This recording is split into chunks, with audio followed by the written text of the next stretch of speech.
أشهد أن لا إله إلا الله وحده لا شريك له وأشهد أن محمدا عبده ورسوله أما بعد فأعوذ بالله من الشيطان الرجيم بسم الله الرحمن الرحيم الحمد لله رب العالمين الرحمن الرحيم مالك يوم الدين إياك نعبد وإياك نستعين اهدنا الصراط المستقيم صراط الذين أنعمت عليهم غير المغضوب عليهم ولا الضالين.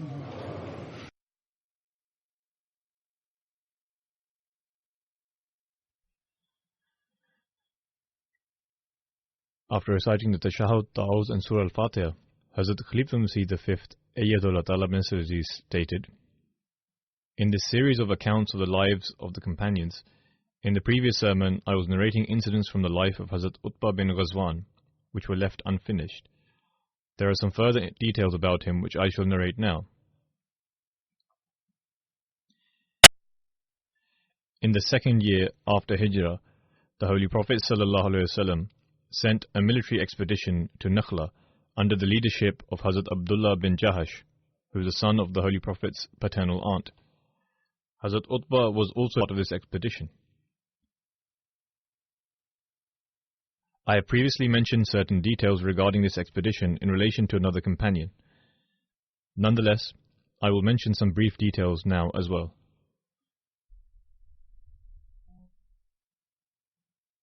Hazrat Mirza Bashir Ahmad Sahib writes the following in Sir Khatam al-Nabiyyin. The Holy Prophet ﷺ decided that the movements of the Quraysh should be surveyed from a closer distance, so that all the necessary intelligence with respect to them may be available on time, and Medina could be safeguarded from all kinds of sudden attacks. Hence, for this purpose, the Holy Prophet ﷺ assembled a party of 8 Muhajirin. As an act of wisdom, the Holy Prophet ﷺ selected such men for this party who were from the various tribes of the Quraysh, so that it was easier to obtain intelligence with regards to the hidden conspiracies of the Quraysh. The Holy Prophet ﷺ appointed his paternal cousin, Abdullah bin Jahash radhiyallahu anhu, as the commander of this party. Upon ordering this Sariya, the Prophet ﷺ did not even inform the commander of this party as to where he was being sent and for what purpose.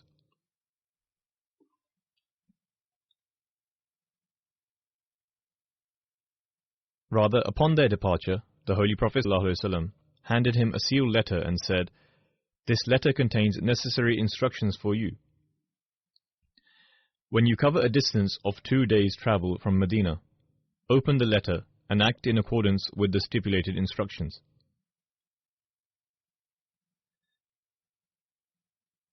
As such, Abdullah radhiyallahu anhu and his companions set out by the command of their master.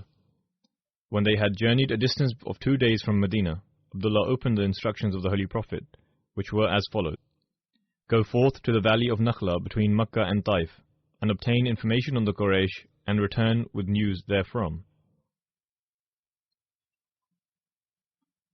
At the bottom of this letter, the Holy Prophet ﷺ had written that after the objective of this mission became known, if any one from among his companions was hesitant in accompanying this party and desired to return, in other words, after reading the letter, learning of the mission, and understanding what is required, if anyone from among the party had any reservations or objections, they could return if they wished to do so, and there were to be no restrictions for him. The Holy Prophet ﷺ instructed that they would be permitted to return.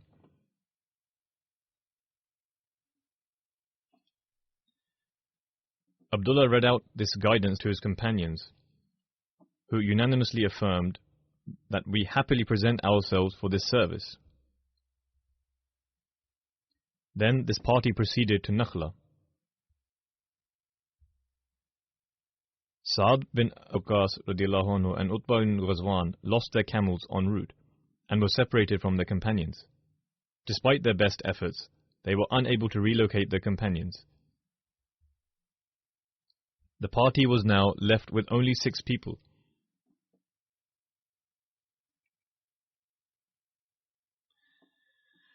Hazrat Mirza Bashir Ahmad Sahib states that an Orientalist, Mr. Margolis, has written regarding this incident.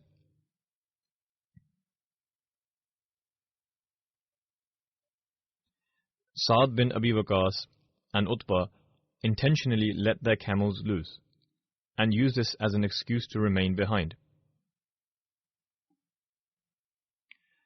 Hazrat Mirza Bashir Ahmad Sahib writes, each and every life event of these devotees of Islam who were ready to sacrifice their lives is a testimony to their valor and devotion. One of them was martyred at the hands of the disbeliever campaign of Bir Ma'una, while the other distinctly participated in many dangerous battles and ultimately became the victor of Iraq. Therefore, to doubt the sincerity of such people, especially when that doubt is founded on self-concocted notions, is the work of Mr. Margolius alone. It is ironic that in his book, Mr. Margolius claims that he has written this book being completely free from prejudice. Nonetheless, this is the practice of the Orientalists. They never allow an opportunity to pass in which they can malign Islam or Muslims. I will now turn to the incident relating to this expedition. This small community of Muslims reached Nakhla and became engaged in their work, i.e. to seek information and intelligence about the movements and intentions of the disbelievers of Makkah in case they planned an attack against the Muslims.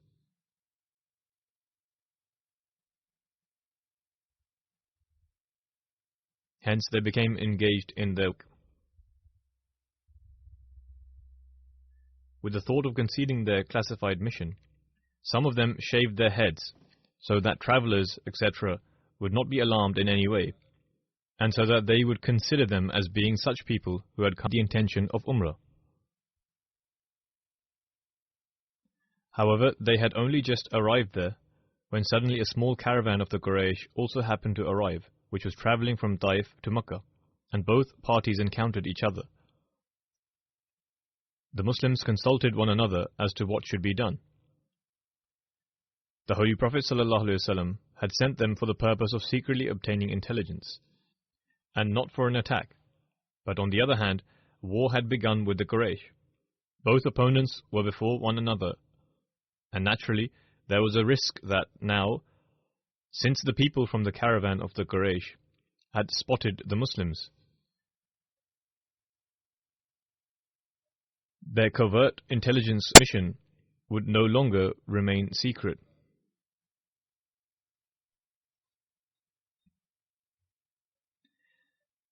Another predicament was that some Muslims thought that it was perhaps the last day of Rajab, i.e. a sacred month in which fighting was prohibited as per the ancient Arabian custom. Others thought that Rajab had passed and the month of Shaban had started. In some narrations it has been related that the Syria was dispatched in Jumadi al-Akhir, and there was no doubt as to whether this was the day of Jumadi or Rajab. However, on the other hand, the valley of Nakhla was situated right on the outskirts of the Haram, and it was obvious that if this decision was not made that day, the caravan would have entered the Haram on the following day, the sanctity of which was definite. Hence, taking all of these factors into consideration, it was finally decided that the caravan should be attacked, and the people of the caravan should either be taken captive or killed.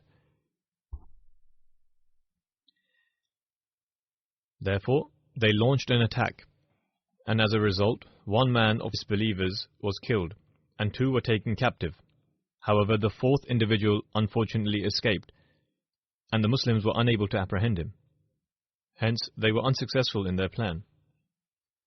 Thereafter, the Muslims seized the goods of the caravan. Since one man belonging to the Quraysh had escaped, and news of this conflict would inevitably reach Makkah quickly, Abdullah bin Jahash and his companions swiftly returned to Makkah with the spoils.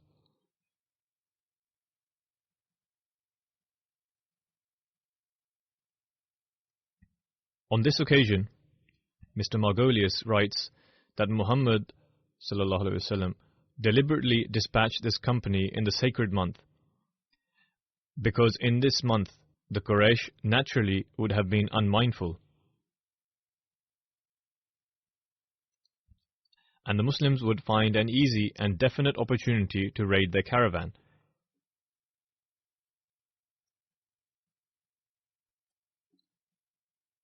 However, every sensible individual can understand that a small party of this nature could not have been dispatched to such a far-off region to plunder a caravan, especially when the enemy headquarters were so nearby. Furthermore, history categorically establishes that this party had merely been dispatched for the purpose of obtaining intelligence. Moreover, when the Holy Prophet ﷺ found out that the companions had attacked the caravan, he was extremely displeased. As such, it is narrated that when they presented themselves before the Holy Prophet ﷺ and informed him of the entire account, the Holy Prophet ﷺ was extremely displeased and said, "I have given you permission to fight in the sacred month." And the Holy Prophet ﷺ refused to accept the spoils. Upon this, Abdullah and his companions felt extreme remorse and shame. They thought that due to their incurring the displeasure of God and His Messenger, they had been ruined. Even the other companions reproached them over their actions.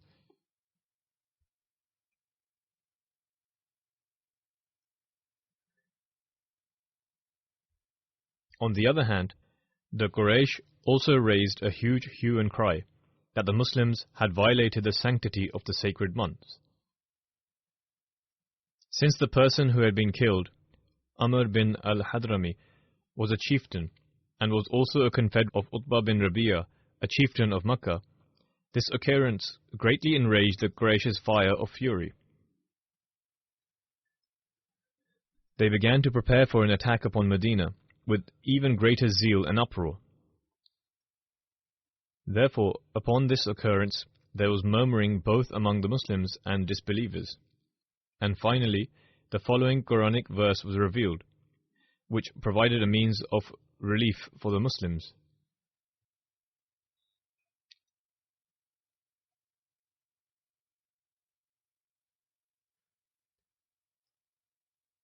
يَسْأَلُونَكَ عَنِ الشَّهْرِ الْحَرَامِ قِتَالٍ فِيهِ قُلْ قِتَالٌ فِيهِ كَبِيرٌ وَصَدٌّ عَنْ سَبِيلِ اللَّهِ وَكُفْرٌ بِهِ وَالْمَسْجِدِ الْحَرَامِ وَإِخْرَاجُ أَهْلِهِ مِنْهُ أَكْبَرُ عِنْدَ اللَّهِ وَالْفِتْنَةُ أَكْبَرُ مِنَ الْقَتْلِ وَلَا يَزَالُونَ يُقَاتِلُونَكُمْ حَتَّى يَرُدُّوكُمْ عَنْ دِينِكُمْ إِنِ اسْتَطَاعُوا.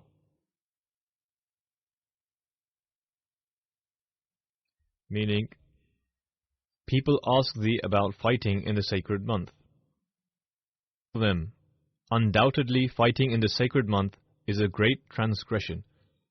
But to forcefully hinder men from the religion of God in the sacred month, rather to disbelieve in relation to the sacred month and the sacred mosque, i.e., to violate their sanctity, and then to turn out by coercion the inhabitants of the Haram, as you are guilty of doing, O ye idolaters, is a greater sin with Allah than fighting in the sacred month.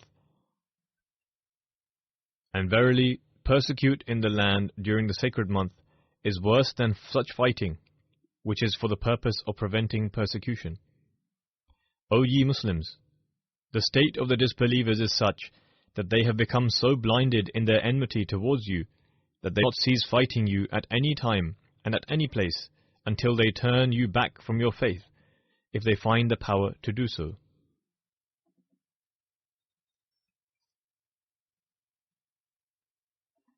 Therefore, history establishes that the chieftains of the Quraysh would spread their bloody propaganda even in the sacred months.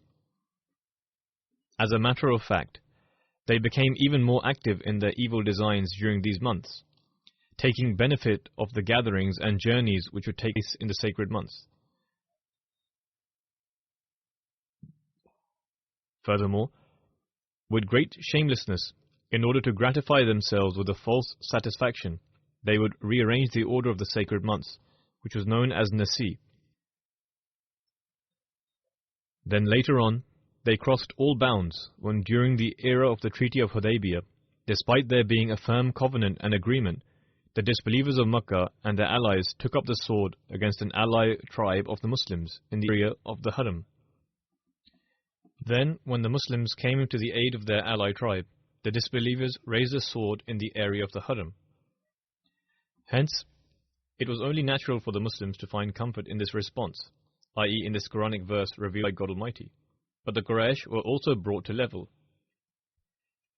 During this time, 2 of their men arrived in Medina in order to have their 2 captives released. However, until now, Sa'd bin Abi Waqqas and Utbah had not returned. On their account, the Holy Prophet ﷺ greatly feared that if the Quraysh happened to seize them, they would not release them alive. Hence, for this reason, the Holy Prophet ﷺ refused to release the captives until they returned, and said, "When my men safely reach Medina, I will release yours." Therefore, when they both reached Medina, the Holy Prophet ﷺ released both captives for a ransom. However, from among these 2 captives, one individual was so deeply impressed by the high moral qualities of the Holy Prophet ﷺ and the truth of his Islamic teachings during his stay in Medina, that even after his release, he refused to return and joined the servants of the Holy Prophet ﷺ by accepting Islam at his hand. He was finally martyred at Bir Ma'una. Hence, for him to accept Islam and then to go on and make sacrifices for the cause of Islam is sufficient as an answer to the allegation of Margolius. As it were, these people have a habit of overlooking such aspects. Hazrat Utbah bin Ghazwan had the honor of participating alongside the Holy Prophet ﷺ in the Battle of Badr and all the battles thereafter.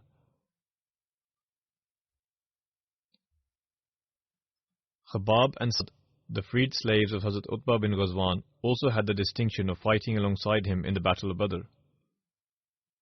Hazrat Utbah bin Ghazwan was among the elite archers of the Holy Prophet ﷺ.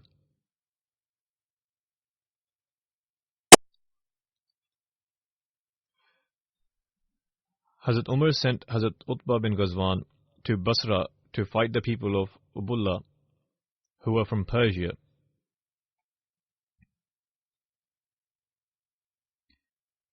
Whilst dispatching them, Hazrat Umar instructed them, "You and your companions shall continue along the path until you reach the borders of the Arab kingdom and the non-Arab lands. Go forth with the blessings and grace of God Almighty. Always fear God Almighty, and remember that you are heading towards a fierce enemy." Hazrat Umar radiallahu anhu then said, "I am confident that Almighty will help you against them.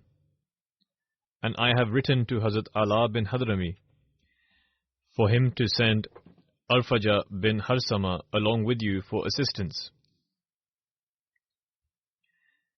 for he is very experienced in fighting the enemy and well versed in the art of war.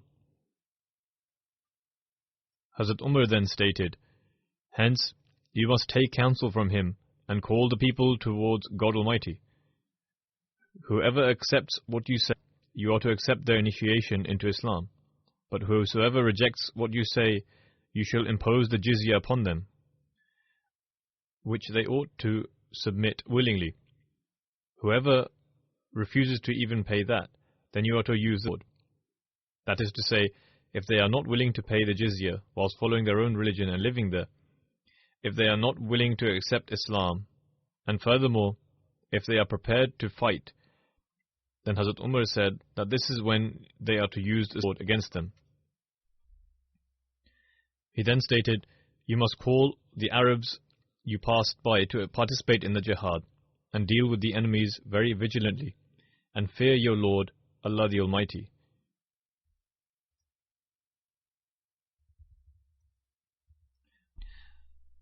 Hazrat Umar radiallahu anhu dispatched Hazrat Utbah to Basra with 800 men, and reinforcements were also sent later on. Hazrat Utbah conquered Ubullah, in which he then set the boundary of the city of Basra. He is the first person to turn Basra into a city and a settlement. When Hazrat Umar bin Khattab appointed Hazrat Utbah as governor of Basra, he was residing in a place called Khariba. This was an ancient city of Persia, which in Persian was known as Wahshatabaz Udshir.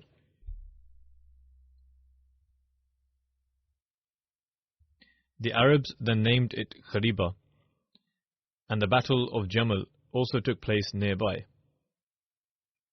Hazrat Utbah wrote a letter to Hazrat Umar explaining that such a land is necessary for the Muslims to remain in during the winter months, and where they can rest whilst returning from battle. Hazrat Umar wrote back telling him that he should gather them in such a land which is close to water and grazing grounds. In other words, if this is what they intended for, then it should be in a land where water is readily available and where there is grazing ground for the animals. Thereafter, Hazrat Utbah settled the Muslims in Basra, where they constructed their buildings of bamboo. Hazrat Utbah built a mosque out of bamboo in 14 Hijri. He built the residence of the governor in an open space near the mosque. When the people would go forth to fight, they would dig up these houses of bamboo and tie them as they departed. And when they would return, they would reconstruct the homes in the same manner. It was only later on that people then built permanent houses. Hazrat Utbah gave the instructions to Mahjan bin Adra, who then laid the foundation stone of the Basra mosque and had it built out of bamboo. Soon after, Hazrat Utbah went to perform the Hajj and appointed Mujashi bin Mas'ud as his deputy and entrusted him to leave for the Euphrates, and handed the responsibility of leading the prayers to Mughira bin Shoba. When Hazrat Utbah met Hazrat Umar, his desire was to resign as the governor of Basra, citing that it was too difficult for him, and therefore someone else should be appointed as the governor. However, Hazrat Umar declined his request to resign. It is mentioned in a narration that Hazrat Utbah prayed in the following manner: O Allah, do not bring me back to this city. Consequently, he fell from his mount on 17 Hijri and passed away. This took place when Hazrat Utbah was en route from Makkah to Basra and had reached a place which people called Madin Bani Sulaim. According to another narration, he passed away on 17 Hijri at a place called Rabza. According to a third narration, there are different narrations with regards to his demise, that in 17 Hijri, at the age of 57, Hazrat Utbah passed away in Basra due to an ailment of the abdomen. Others have stated that he passed away in 15 Hijri. After the demise of Utbah, his slave, Suwaid, brought the belongings and property of Hazrat Utbah to Hazrat Umar. Hazrat Utbah passed away at the age of 57. He was a tall and handsome man. Khalid bin Umair Adwi narrates that Utbah bin Ghazwan addressed us by praising God Almighty and then said, "The world has announced its end and turned away in head," i.e., the world is heading towards destruction. And nothing is left of the world except for the remnants that are left inside a cup after one drinks from it. You are heading towards an everlasting abode which has no decline, i.e., this world is merely transient. Thus, head towards that very abode which is greater than anything you own. We have been informed that a stone will be thrown from one corner of hell and will continue to fall down for 70 years and will not reach its end. By God, this hell will be filled, i.e., hell will be filled with sinners. Therefore, your opportunity to derive benefit from this life and perform virtuous deeds. He then further says, "Why then would this amaze you? You have been informed that between one door of heaven and the other is a distance equal to 40 years. Verily, a day will dawn in which this entire space will be filled with people. There were times when I was among the 7 people alongside the Holy Prophet ﷺ, and we had no food except for the leaves of trees," i.e., previously they experienced great hardships. We ate nothing except leaves from the trees, and owing to this, the edge of our mouths would suffer cuts. He then narrated a personal incident. "I once found a cloak, which I cut into 2 pieces and gave half to Saad bin Malik. This was our condition, in that we did not even have cloaks with which to cover ourselves. With the half of the cloak I made a garment to cover myself, and Saad did the same with his. However, today the case is such that some people from among you wake up in the morning and they are appointed as amirs of certain areas. I seek refuge with Allah against the thought of thinking myself to be a noble man, whereas in the sight of God I may be lowly. Therefore I consider myself to be inferior and insignificant. The times have changed. People have become affluent. Hence you all ought to be greatly concerned for this." He then said, "No prophethood in the past was eternal. Eventually there came a decline in the form of a kingship. You will soon learn the truth of this matter, and after our passing, you will experience the treatment of leaders." He further said, "The state of the Muslims will be such that worldliness will become rampant among them. Keep my words in mind, as you will come to learn that all of this was the truth. However, you all ought to focus your attention towards God Almighty, turn towards religion and spirituality. Only through this can one earn the reward of paradise." The next companion who I will mention is Hazrat Saad bin Ubadah. Hazrat Saad bin Ubadah belonged to the tribe of Banu Sa'idah, which was a branch of the Khazraj tribe of the Ansar. His father's name was Ubadah bin Zulaim, and his mother's name was Umrah, who was the 3rd daughter of Mas'ud bin Qais. His mother also had the honor of pledging allegiance to the Holy Prophet ﷺ. Hazrat Saad bin Ubadah was the maternal cousin of Hazrat Saad bin Zayd Ali, who was from among the Badri companions. Hazrat Saad had 2 marriages. One of his wives was Ghaziyah bint Saad, to whom Sayyid Muhammad and Abdul Rahman were born. The second wife was Fuqayya bint Ubaid, to whom Qais, Amama and Sadus were born. Mandus bint Ubadah was a sister of Hazrat Saad bin Ubadah, who pledged allegiance to the Holy Prophet ﷺ and accepted Islam.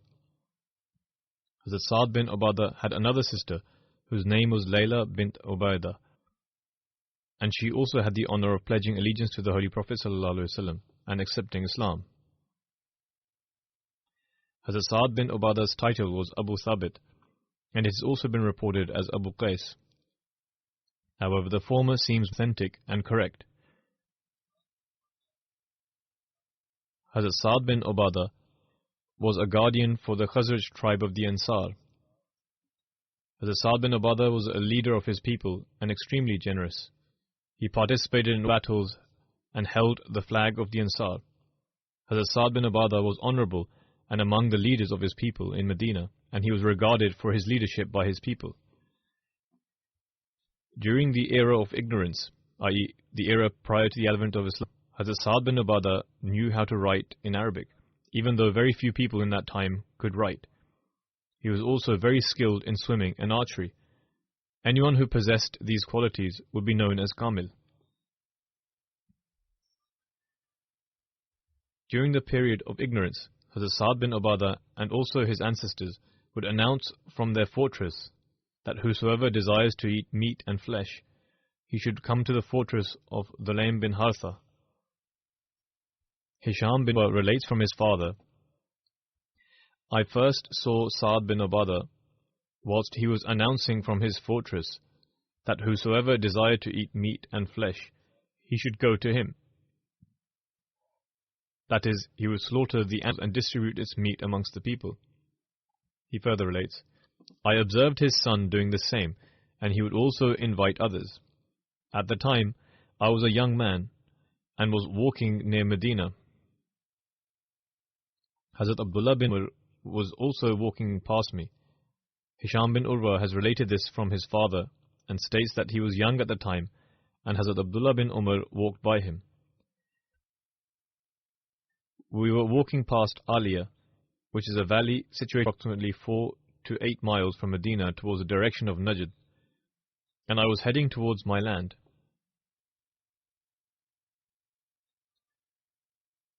Abdullah bin Umar addressed me and said, Young man, come here. Can you see anyone calling out from the fortress of Sa'd bin Ubadah? The fortress was nearby. I replied in the negative. He then stated, Indeed, you have spoken the truth. However, it seems that the extent of generosity shown by Hazrat Sa'd bin Ubadah was not continued on. It was for this reason that Hazrat Abdullah bin Umar inquired this from him.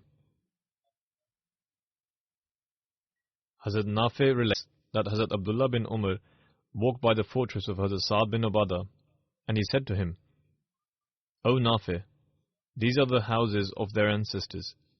One day in the year, a caller would shout, Whosoever desires for meat and flesh, they should go to the house of Dulaym.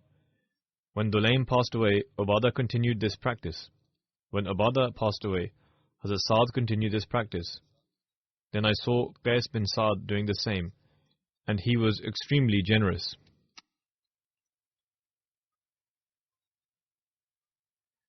From the aforementioned narration, it has been further clarified that this practice was continued by his progeny, but no longer continued after them.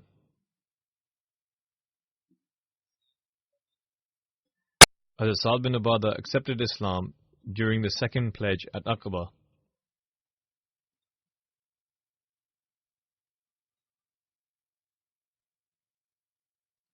This incident has been related in Seerat Khatam al-Nabiyyin as follows.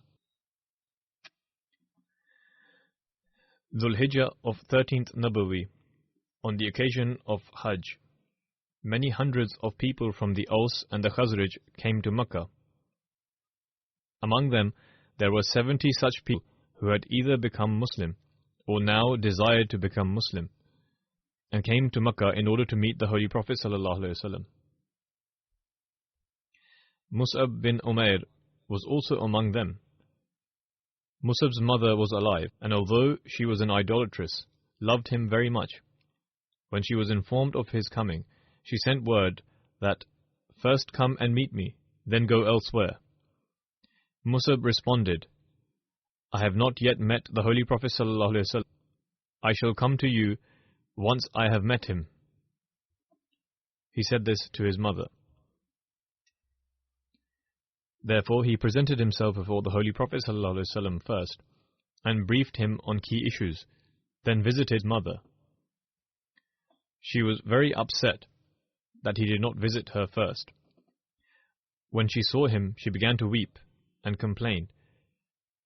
Musab said, "Mother, I tell you something wonderful which is very beneficial for you and shall put an end to every disagreement." She inquired, "What is that?" Musab quietly responded, "This, that you forsake idol worship and become a Muslim and believe in the Holy Prophet ﷺ." She was a firm idolatress, and as soon as she heard this, she began to put up a commotion, saying, "I swear by the stars that I shall never enter your religion," and signaled her relatives to capture Musab. However, he was wise and quickly escaped.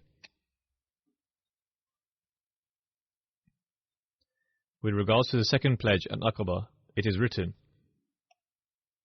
"The Holy Prophet ﷺ had been informed of the arrival of the Ansar by Musab, and a few of them had also met the Holy Prophet ﷺ personally. On this occasion, since a collective and private meeting was necessary after the rites of Hajj, the middle dates of the month of Dhul Hijjah were set for this purpose. On that day, near the middle of the night, all these people were to come and meet the Holy Prophet ﷺ in the same valley as last year, so that a private meeting could be held in peace and complete attention. The Holy Prophet ﷺ ordered the Ansar that, "Do not come as a group, but arrive in pairs of 1 or 2 to the valley at the appointed time. Do not wake the sleeping, and do not wait for the absent." Therefore, when the appointed date arrived, during the night, when about a third of the night had passed, the Holy Prophet ﷺ left his home. He took his uncle Abba along with him, who was still an idolater, but loved the Holy Prophet ﷺ and was a chieftain of the Hashim dynasty. Both of them reached this valley, and it was not long before the Ansar began to arrive in pairs of 1 and 2. These were 70 souls from the Aus and Khazraj. In the very beginning, Abbas, the uncle of the Holy Prophet ﷺ, began the discourse by saying,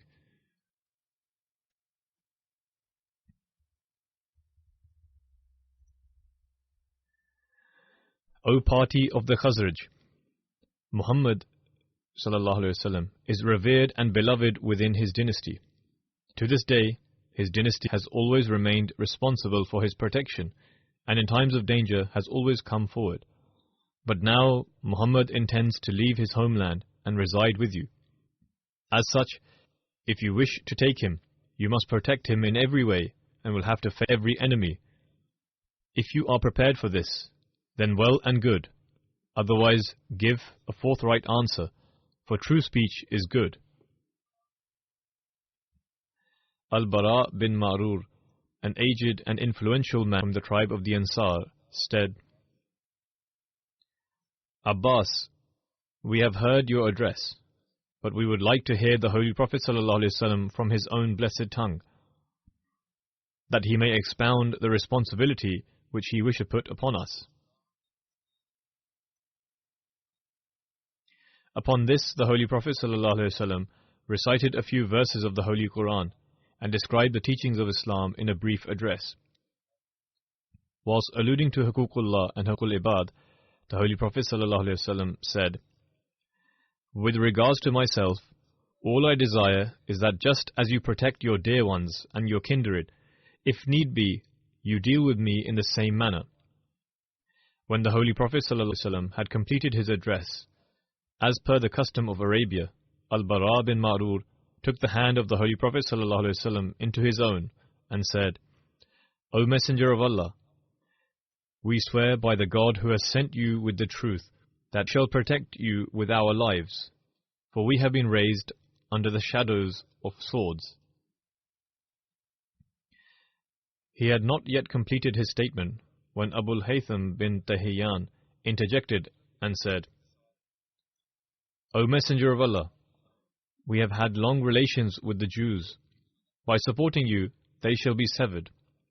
May it not happen that when Allah grants you victory, you leave us and return to your homeland, and we are left with nothing." The Holy Prophet ﷺ laughed and said, "Nay, nay, that shall not happen. For your blood shall be mine, your friends shall be my friends, and your enemies shall be my enemies." Upon this, Abbas bin Ubadah Ansari looked to his companions and said, "O people, do you understand the purpose of this treaty and pledge?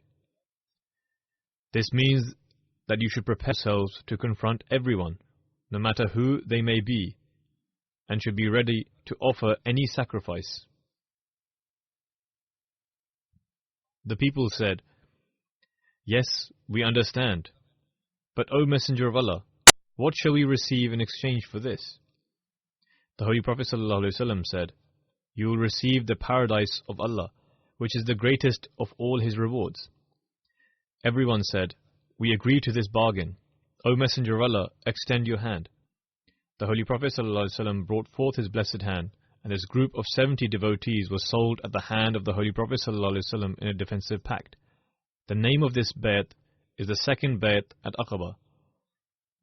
When the bay'at had taken place, the Prophet ﷺ said, "Moses appointed 12 chiefs among his people, who served as their supervisors and protectors. I also wish to appoint 12 chiefs from among you, who shall be your supervisors and your protectors. They shall be like the disciples of Jesus unto me, and they shall be answerable to me regarding the people. As such, propose the names of worthy men before me." Therefore 12 men were proposed, who the Holy Prophet ﷺ approved, appointed each as a supervisor to one tribe. He explained to them their duties. For some tribes, the Holy Prophet ﷺ appointed 2 chiefs. When the chiefs had been appointed, Abbas bin Abdul Muttalib, who was the paternal uncle of the Holy Prophet ﷺ, reminded the Ansar to tread wisely and cautiously, for spies of the Quraysh have their eyes set in every direction. May news of this meeting not leak out and cause further problems. He was perhaps still reminding when in the middle of the night from atop the valley, the sound of a miscreant who was spying on them was heard saying, "O Quraysh, are you aware that here Muzammam, God forbid, and the rest of his apostates are making vows and pledges against you?" This voice startled everyone, but the Holy Prophet ﷺ remained completely calm and said, "No, you people should return to your dwellings just as you arrived, in pairs of 1 and 2. Abbas bin Nadla Ansari said, "O Messenger of Allah, we fear no one. If you were to order, we shall attack the Quraysh at dawn, and give them a taste of their cruelties." "Nay, nay," said the Holy Prophet ﷺ, "for I have not yet received permission to fight. Do this much, quietly return to your pavilions." Upon which everyone silently dispersed from the valley in pairs of 1 and 2. The Holy Prophet ﷺ also returned to Makkah with his paternal uncle, Abbas. Since the Quraysh had already found out that a secret meeting was held at night, the next morning they reached the encampment of the people of Yathrib and said, "We have had an old relationship, and we do not desire that in the least that these relations be tainted. But we have heard that last night you had a secret mutual agreement with Muhammad. What is this all about?" Since the idolatrous people of the Aus and Khazraj were completely unaware of this, they were extremely bewildered and outright denied the occurrence of such a meeting. Abdullah bin Ubay bin Salul, who later became the leader of the hypocrites of Medina, was also among that group. He said, "This can never happen. How is it possible that the people of Medina agree to such a significant issue, and I remain unaware of it?" Thus the suspicion of the Quraysh was dispelled, and they returned back. A short time thereafter, the Ansar left for Yathrib. But after their departure, the Quraysh somehow received an affirmation the people of Yathrib did in fact have a pledge and agreement with the Holy Prophet ﷺ. Upon this, a few men chased the people of Yathrib. The caravan had left, But for some reason, Sa'd bin Ubadah was left behind. These people brought him back and assaulted him on the stony streets of Makkah. They dragged him here and there by the hair on his head. Finally, when Jubair bin Mut'im and Harith bin Harb, who knew Sa'd, received news of this, they saved him from the cruel Quraysh. There are further incidents relating to Hazrat Sa'd bin Ubadah, which will be narrated in future sermons, God willing.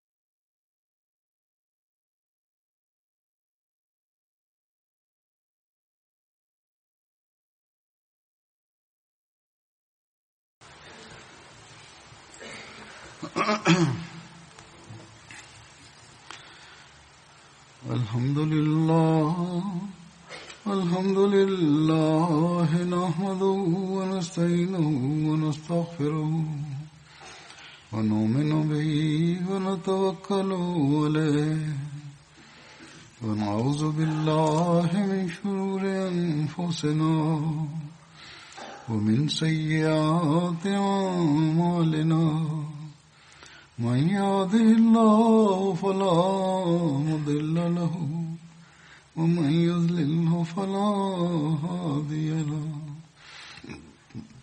ونشهد أن لا إله إلا الله ونشهد أن محمدا عبده ورسوله عباد الله رحمكم الله إن الله يأمر بالعدل والإحسان وإيتاء ذي القربى وينهى عن الفحشاء والمنكر والبغي يعظكم لعلكم تذكرون اذكروا الله يذكركم وادعوه يستجب لكم ولذكر الله أكبر